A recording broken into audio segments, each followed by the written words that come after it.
جدیداً در شبکه‌های اجتماعی خیلی ترند شده که یک سری میان یک سری ارزهای را معرفی میکنن و میگن که این ارز بیت کوین کلره، این ارز اتریوم کلره، این ارز سولانا کلره، این ارز داج کوین کلره، این ارز قراره که به $100 برسه، این ارز قراره که به $1000 برسه، این ارز قراره که به $5 برسه. در این ویدیو میخوایم یاد بگیریم که چطوری یک پروژه را بررسی بکنیم، اهداف سرمایه‌گذاری خودش چطوری مشخص بکنیم و همونطور یک سری تکنیک‌های بسیار کاربردی را با هم دیگه یاد میگیریم تا اینکه بتونیم درس‌های دیجیتال سرمایه‌گذاری‌های امن و سیفی را داشته باشیم. پس برو که بریم. Trader Plus. به کانال تریدر پلاس خیلی خوش آمدین. خب عزیزان دیدیم که جدیداً خیلی مد شده که در یوتیوب طرف و طرف که بریم همه شروع کردن به این که مثلا این ارز چطور میکنه و ارز چطور میکنه. ما میخوایم امروز با هم دیگه یاد بگیریم که چطوری بریم بررسی بکنیم. مثلا یک یوتیوبری به نام روح الله معصومی برای ما میگه که سولانا قرار به $1000 برسه. ما چطوری حساب بکنیم؟ آیا میتونه که سولانا به $1000 به $2000 برسه یا نه؟ که اینا یک سری متریکای داره، یک سری چیزایی داره که ما میتونیم از توکنومیک بفهمیم که مثلا بریم توکنومیک یک پروژه رو بررسی بکنیم، تورمش بررسی بکنیم، ارزشش بررسی بکنیم، تقاضایش بررسی بکنیم و میتونیم از این بفهمیم که آیا همین توکن میتونه به جایگاهی مثلا بالای در ارزهای دیجیتال برسه یا نه. که در این زمینه اطلاعات بسیار زیادی وجود داره و ما فقط میخوایم یک خلاصه از اطلاعات خدمتتون ارائه بکنم. اگر دوست داشتین در آینده از این ویدیوها بیشتر بسازم، پس در قسمت کامنت ها حتما برای ما بنویسین. خب بریم یک پروژه را با هم دیگه بررسی بکنیم.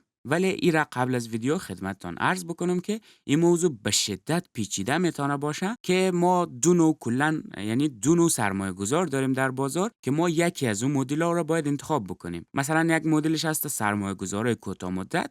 مثلا الان بولران شروع شده، ما میخوایم که برای 6 ماه، 1 سال یا مثلا نهایتا 2 سال روی یک پروژه سرمایه گذاری بکنیم و یک سری سرویس‌هایی را انجام بدیم و از اون پروژه خارج شویم. دیگه انتظاری ایران نداریم که روی یک پروژه که وقتی ما سرمایه گذاری میکنیم مثلا 4 سال 10 سال روی از پروژه باشیم.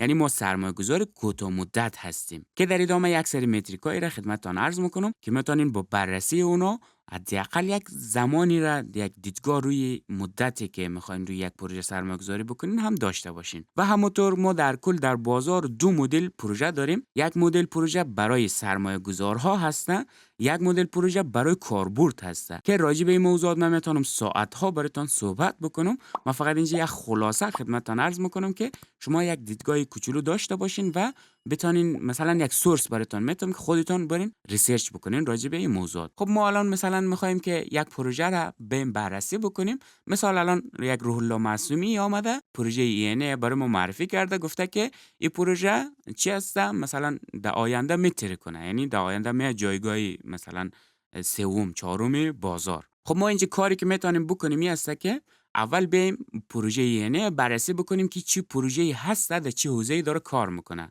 برای چی؟ برای اینکه ما یک دیدگاه بگیریم که این چی رقیبایی داره و چی انتظاری ما از پروژه باید داشته باشیم.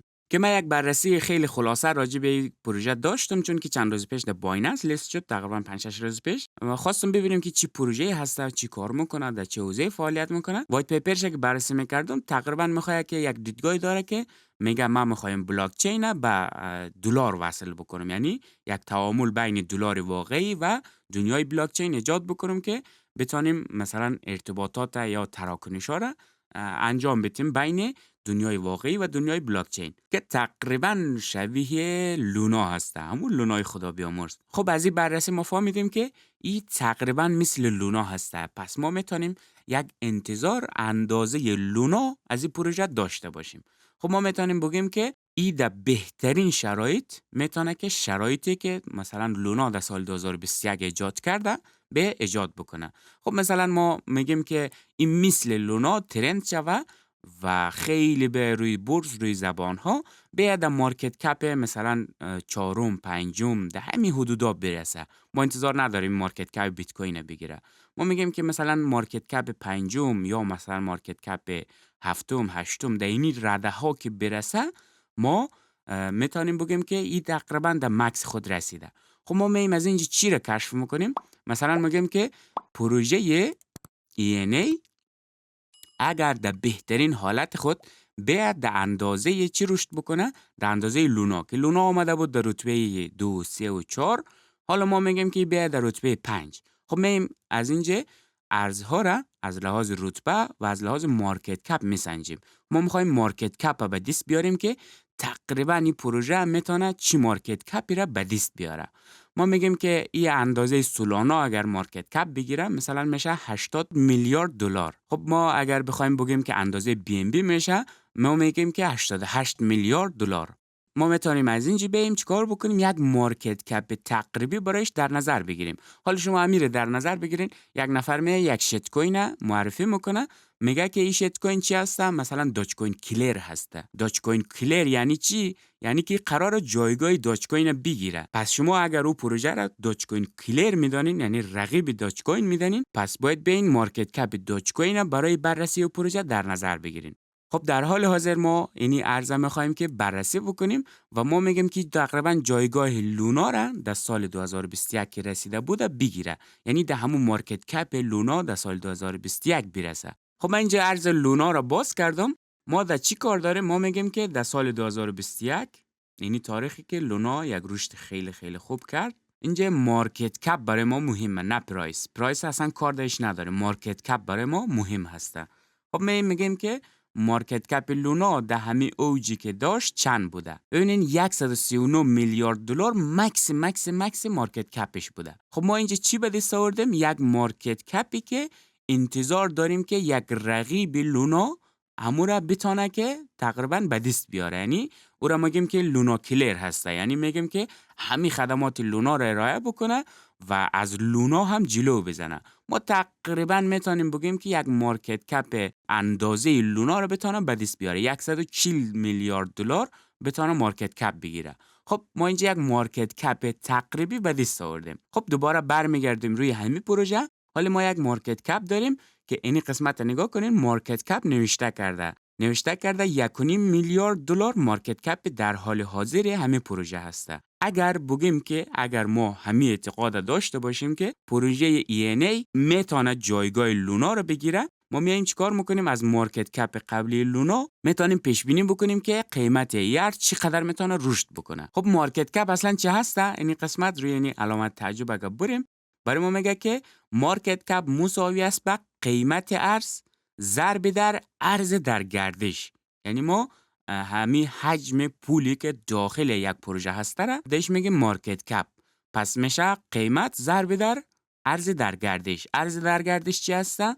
ما در این قسمت اگر نگاه بکنین یک مکس سپلای داریم که این مکس سپلای برای ما میگه که تمام توکن های همین ENA اگر به بازار عرضه شوه 15 میلیارد دانه از همین توکن قراره که در بازار عرضه شوه. مثلا بیت کوین مکس سپلایش 21 میلیون بیت کوین هسته و همونطور توتال سپلای برای ما میگه ارزهای استیک شده و ارزهای در گردش برای ما حساب میکنه. مثلا برای بعضی پروژه ها مثلا مکس سپلای و توتال سپلایش یکی هستن مثل همین پروژه، ولی ممکنه در آینده اینی مکس سپلای و توتال سپلای فرق بکنه. چرا فرق میکنه؟ چون که ممکنه این پروژه مثلا به از سال آینده یا از 2 ماه دیگه یا از 3 ماه دیگه، مثلا اینا رو باید دیگه از وایت پیپرش بخوانیم و بررسی بکنیم که ممکنه توکن سوزی رو شروع بکنه. مثل BNB مثلا میگه که من 3 ماه یک بار، از 6 ماه یک بار میم یک مقدار از توکنای در گردش خودم میسوزانم.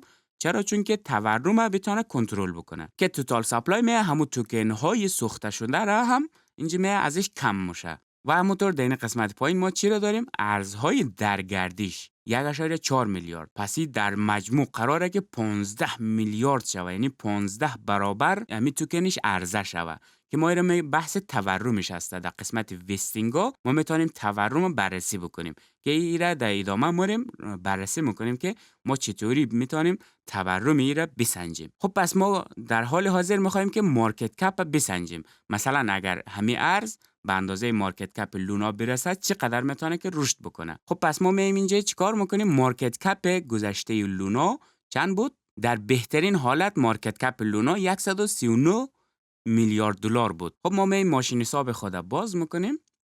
اینجا می نویسیم که در بهترین حالت امکان داره که همه پروژه به اندازه لونا محبوب شوه، یعنی قبل از سقوط لونای محبوب و قیمتش چیکار شد؟ رشد بکنه. خب اگر بگیم که مارکت کپش به چند بود؟ 39. چون عدد 39 عدد خوبی نیست، 140 میگیریم. 140 میلیارد برسه. خب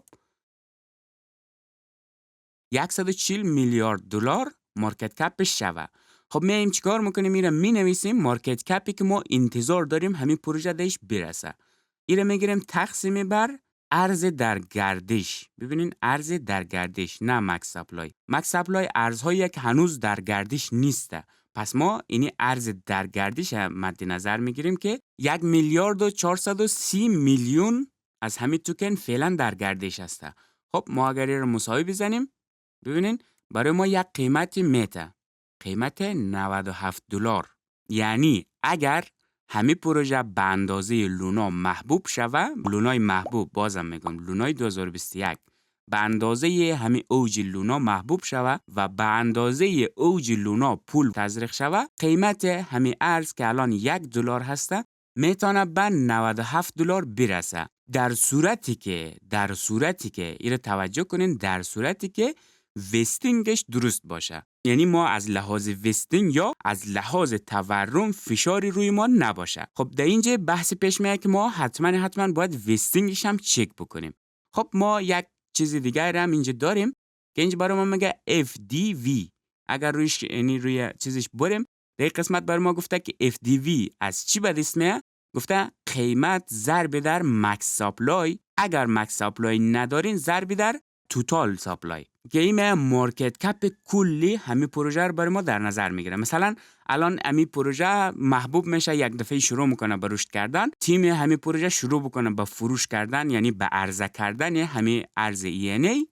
اگر مارکت کپ به 16 میلیارد دلار نرسه، این ارز مثل لونا صفر میشه قیمتش. ولی اگر قیمت یعنی مارکت کپ به 16 میلیارد دلار برسه و این پروژه شروع بکنه به عرضه کردن توکن‌های خود، قیمت میتونه که همین قیمت 1 دلار را چیکار بکنه؟ حفظ بکنه. پس اگر یک اتفاق مثل لونا، که لونا یک باگ داشت که از اون باگ نهنگا استفاده میکرد و هی توکن لونا را عرضه میکردن، یعنی اگر همین توکن یک همچین اتفاق برش بیفته و مارکت کپ زیر 16 میلیارد دلار بره، این پروژه قیمتش میتونه که نزول بکنه و صفر شوه. که این مارکت کپ کل پروژه را در نظر میگیره. مثلا اگر همین قیمت 1 دلار بخواد حفظ شوه، باید 16 میلیارد دلار پول وارد همین پروژه شود، در صورتی که همه توکن های ENA عرضه شوه. که این هم معیار جالبه هست. بعضی پروژه ها همین دو تا یکی هسته یا خیلی کم تفاوت داره.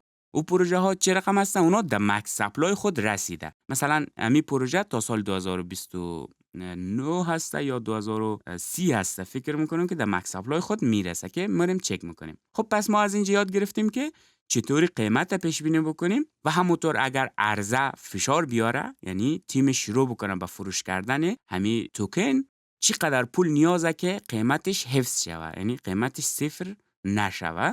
اینا رو دیگه از اینجا ما میتونیم به دست بیاریم. و همونطور موضوع دیگه ای که برای ما به شدت مهم هسته، موضوع وستینگ ها هسته که در این قسمت برای ما گفته که در 359 روز دیگه، یعنی در 2 آپریل 2025 اولین آنلاک شدن همین پروژه را داریم. آنلاک شدن یعنی چی؟ یعنی از اینی توکن های مکس سپلای شروع میکنن به عرضه کردن. چرا؟ بذارید در این قسمت وستینگ را ما چک میکنیم که بحث تورمی پروژه هسته که ما میتونیم یک انتظار داشته باشیم که مثلا از حال را تا 359 روز دیگه این پروژه قرار نیست که روی سرمایه‌گذارانش چیکار بکنه؟ فشار تورمی ایجاد بکنه.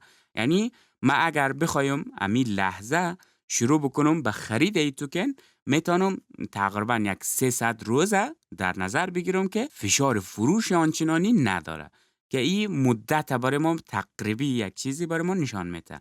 خب در این قسمت اگر بیاییم ما میتونیم چیکار بکنیم؟ مثلا اینجا گفته که چقدر از همین توکن قراره که آزاد شوه، که در این قسمت برای ما گفته که next unlock، یعنی آنلاک بعدی تقریبا 13% از توکن های در گردش قرار که آزاد شوه و همونطور 40%، 41%. در این قسمت برای ما گفته که این پروژه همین توکن هایی که قرار آزاد شوه دست کی هسته، که در این قسمت گفته بعد در بخش ایردراپ هسته 5%، یعنی 5% قراره که ایردراپ شوه و دست فاندیشن یا همکارایی که همین پروژه را حمایت کرده، که فاندرایش در این قسمت میریم بررسی میکنیم که فاندرای پروژه کی هستن. مثلا اینوسترها ببینین اینوستورها آزاد شدنش خیلی برای ما مهم هسته. ببینین اولین آزاد شدن برای اینوستورها هسته که تقریبا 25%، یعنی تقریبا 937 میلیون توکن برای اینوستورها آزاد میشه که این اولین تاریخی هسته که ما میتونیم فشار فروش روی پروژه حس بکنیم که این تاریخ بسیار بسیار برای ما مهم هسته. دست آپریل 2025 فشار فروش روی پروژه شروع میشه. چرا؟ ببینید تقریبا 50% توکن آنلاک میشه. البته برای ما خیلی خیلی مهم هسته که چی کسای توکنش آزاد میشه. مثلا اینوستورها، سرمایه گذارا و همونطور همکاران که گفته، یا همکاران مثلا بایننس لب، مثلا همین صرافیایی که آمده ایره آیدیویش انجام داده، یا مثلا بلاک چین هایی که قد از پروژه همکاری میکنه، اینا چی هستن؟ همکارانش هستن که از تاریخ 2 آپریل 2025 شروع میشه آزاد شدن همین ارزها، همین توکن ها. ببینین برای سرمایه گذارا 937 میلیون توکن آزاد میشه. برای همکاران فکر میکنم همکار بزرگش بایننس لب هسته که 1.13 میلیارد توکن آزاد میشه. یعنی بستگی داره که قیمت توکن وقت در اوج خود باشه، در کف باشه. این بستگی داره دیگه، به دلاریش نمیده حساب بکنه که آمده فعلا به توکن حساب کرده. و همونطور یک ماه بعدش بازم دوباره ما اینجا 2%. ببینین اینا آزادسازی های کوچیک هسته، ولی بزرگش اینجا هسته که 25% هسته که برای همکاران و برای سرمایه‌گذارانش هسته. و همونطور اگر پایین بیاییم تاریخ نگاه کنین، قسمت توجه داشته باشین، هر ماه 2% آزادسازی، یعنی هر ماه 4% آزادسازی توکن داره. 4% ماهیانه تا سال 2027. ببینین 4% و تا سال 2028 که آخرین آزادسازی توکنش هستن، تقریبا 1506 روز دیگه که آخرین آزادسازیش هسته که این پروژه در مکس سپلای خود تقریبا میرسه. ولی این مکس نیسته که در اونو بالا توضیح داده که این تقریبا 60% توکنایش آزاد میشه که مابقیش احتمالاً برای تیمش هسته و برای چی هستم؟ ایردراپ و همونطور برای توکن سوزی احتمالاً که از اونا استفاده بکنه. والا معلوم نیسته که اینا در رودمپش مشخص هسته که میخواد چی کار بکنه با اونا. که اینجا ما میتونیم یک دیدگاه بلند مدتی برای همین پروژه در نظر بگیریم. مثلا ما میخوایم روی همین پروژه سرمایه گذاری بکنیم. میدانیم که 2 آپریل 2025 شروع یک آزادسازی توکن ها هسته که این میتونه فشار فروش ایجاد بکنه. مثلا اگر قیمت همین بره در همون چند بود پیش بینی کردیم، بذارید ما ماشین حساب بیارم، قیمت پروژه الان $1 برسه به $97، یعنی $100 تقریبا. اگر همون لحظه شروع شود آزادسازی همین توکن ها، این سرمایه‌گذارا چقدر در سود هسته؟ یعنی $1 شده $100. پس خیلی اینا در سود هسته و این یک سودی بادآورده هسته که اونا شروع میکنن به سیو سود کردن. پس این فشار فروش روی پروژه اعمال میکنه. و اگر ما میخوایم که الان روی پروژه سرمایه گذاری بکنیم، تقریبا اوایل آپریل به این چیز در نظر بگیریم، جای خروج که ما میخوایم اوایل آپریل از این پروژه خارج شیم. چرا؟ چون که احتمال فشار فروش وجود داره که این دیگه بستگی در تیم پروژه هم داره که مثلا در همین اوایل آپریل 3-4 ماه قبلش اینا اگر به خدمات خود شروع بکنه به ارائه کردن، مثلا بگه که اگر شما همین توکن استیک بکنین محصولی خیلی بالایی برای شما میدم، این میتونه مثلا این سرمایه گذارا را چیکار بکنه؟ تشویق بکنه که توکن ها خود نفروشه. یا مثلا خیلی خدمات دیگه ای که میتونه اینا باعث شوه که چیکار شوه؟ سرمایه گذارها قانع شوه که توکن های خود ارزان نکنه با بازار و این میتونه از فشار فروش جلوگیری بکنه. که این خدمات دیگه باید، یعنی ما اگر روی همین پروژه بخوایم سرمایه گذاری بکنیم، یعنی تقریبا 1 ماه قبل از همین تاریخ باید بریم اخبارش، بریم درون شبکه‌اش و کل زیر و بمش چک بکنیم که الان داره چیکار میکنه. آیا برنامه‌ای برای آزاد شدن از توکن ها داره یا نداره؟ آیا داره سرمایه‌گذارا رو تشویق میکنه که به توکن های خود یک جای استیک بکنه یا نه؟ همچین چیزی نداره. یا مثلا برنامه توکن سوزی احتمال داره جور بکنه. مثلا در همین تاریخ میگه که ما از ماه آپریل به بعد مییم مثلا 20%، 25% یا 40% یا 50% توکن های خود چیکار میکنیم؟ میسوزانیم. یا مثلا روزانه 2% میسوزانیم برای مدت 1 سال. این کارا را اگر بکنه میتونه از فشار فروش چیکار بکنه؟ جلوگیری بکنه. که این موضوعات بسیار بسیار بسیار بسیار برای ما مهم هسته که در این قسمت اگر چارتش نگاه بکنین، ما در این قسمت هستیم. اینجا بذارید چارتی بکنم.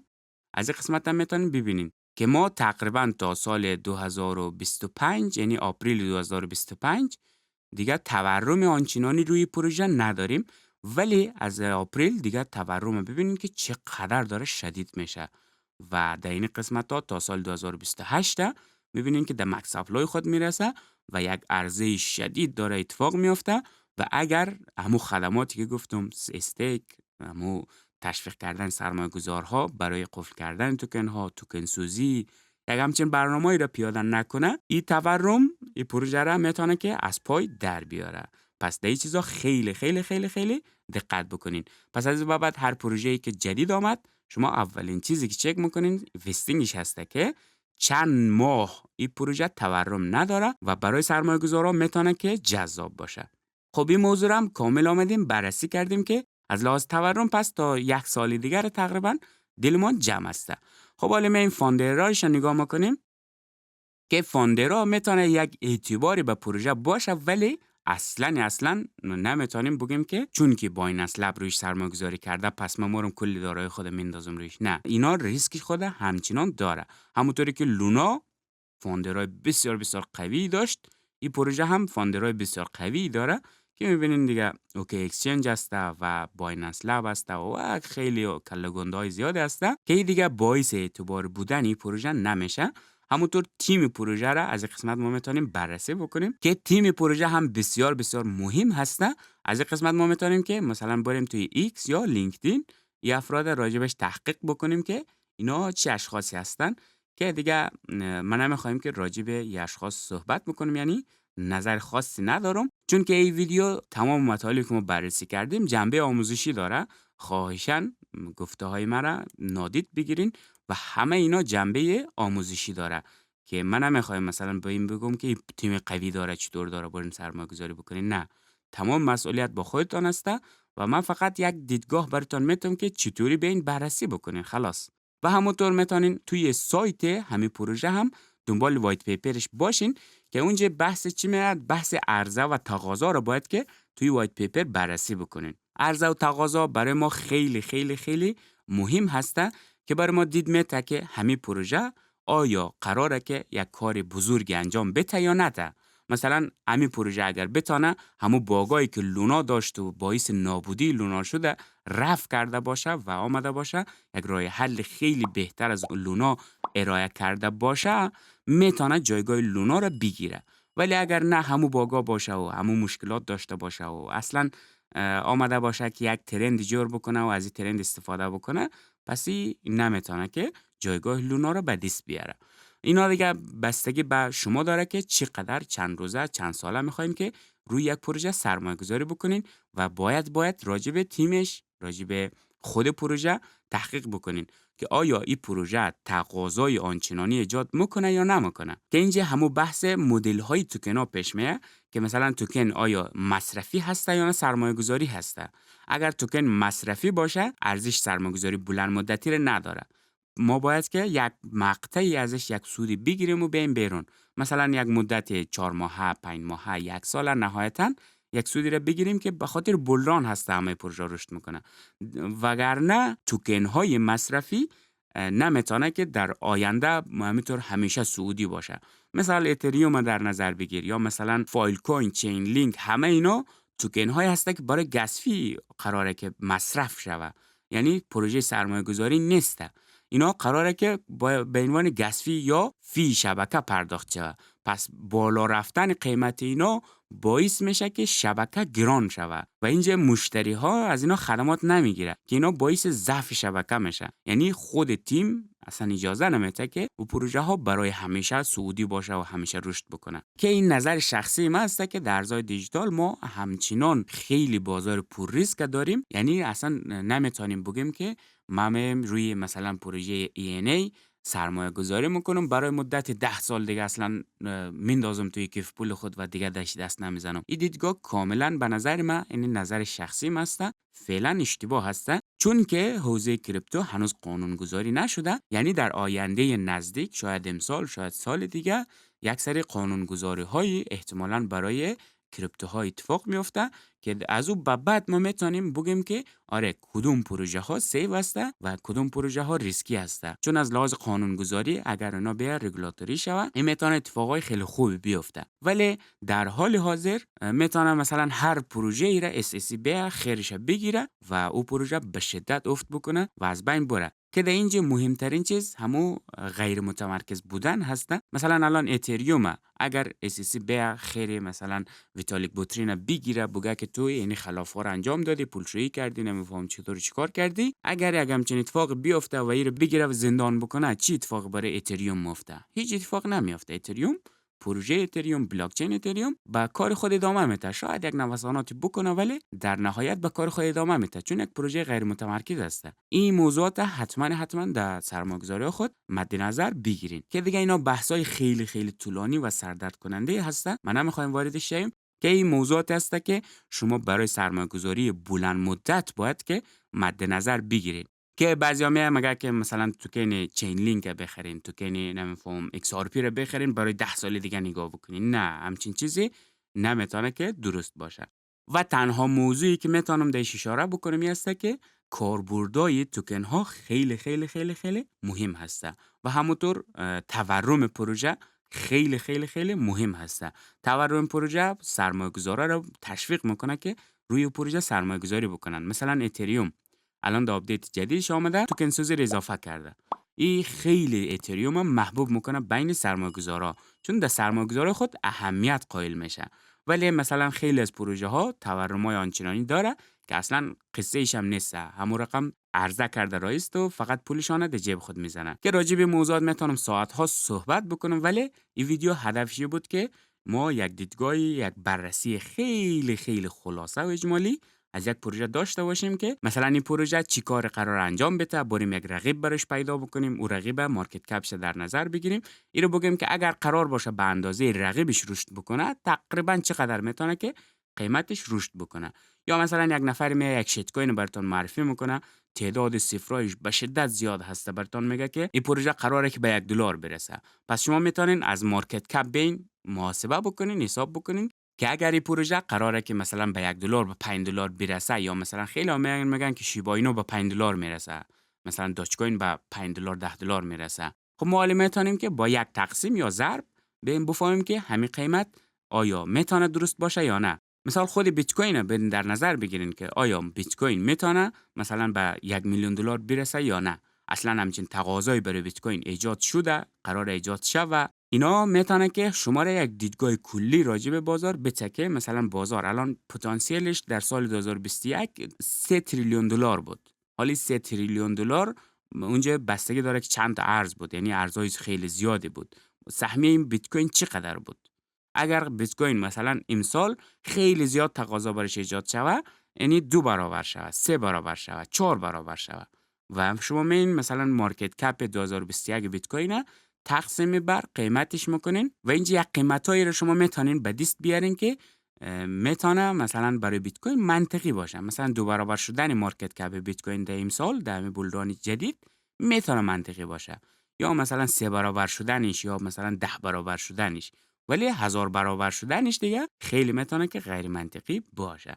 پس اینا رو حتما در نظر بگیرین و امیدوار هستم که ویدیو به درتان خورده باشه. اگر در دنیای ارزهای دیجیتال جدید هستین، ما یک پلیلیست و یک دوره در مورد ترید کردن و سرمایه گذاری کردن در ارزهای دیجیتال داریم که در کانال میتونین و پلیلیست ببینین به نام کریپتو تریدینگ، که خیلی خیلی خیلی دیدگاه کامل جامعی رو میتونه که براتون بده. اگر ویدیو رو دوست داشتین ویدیو رو لایک بکنین و برای حمایت از ما کانال ما رو به دوستانتان معرفی بکنین.